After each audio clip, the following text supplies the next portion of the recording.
कभी रात के आसमान में ऊपर देखा है और सोचा है कि वो सितारे असल में कितने गर्म होते हैं? ऐसा तो नहीं कि हम सूरज पर सिर्फ एक थर्मामीटर लगा सकते हैं, है ना?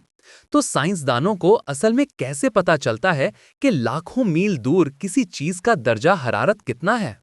जवाब आपके अंदाजे से कहीं ज्यादा कूल और हॉट है।